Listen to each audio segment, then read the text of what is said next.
Okay, I'm here with Jack Kirshner, and today, Jack, we're going to be asking questions about the Media Learning Commons.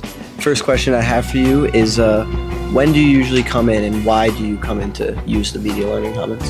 I usually come in to the Media Learning Commons when I need to study for something. Maybe I didn't study the night before or do my homework, so I come in here. It's nice and quiet sometimes and do my work. All right, perfect. So since you come here quite often to study and do your work, I wouldn't say quite often. Okay. Ooh. I would say my favorite time to come in here would probably be when it's quiet. So, like, maybe during class or whatever period, not during lunch because it tends to get pretty loud during lunch and there's a lot of people in here. So I would say not anytime, not during lunch. Thank you.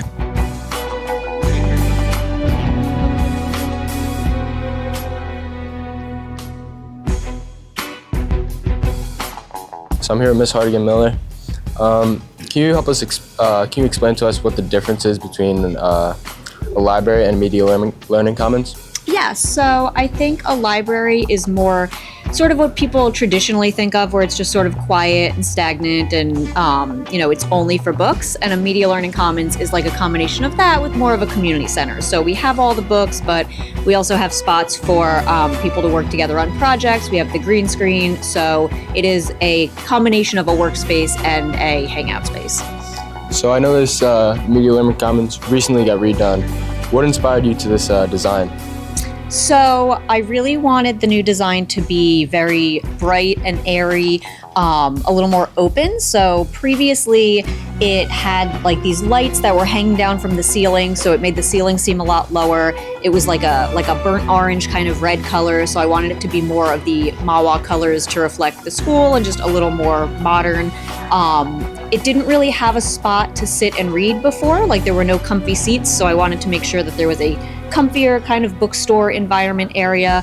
And anybody who's been in here at lunch knows that it can get pretty loud. So I wanted to have some sort of a separation where people who wanted it more quiet, who wanted to do some work, had a space where they could go where it would be not people sitting right next to them talking versus the place where people were doing more group projects. Okay, and do you have any projects you're working on to improve the Media Learning Commons? Yes, so one of the things I'm always working on is weeding, which is when I look at all of the books and figure out which ones are out of date. So maybe they're a fiction book that it's 10 years old and it used to be really popular, but it's not anymore, so I take those out.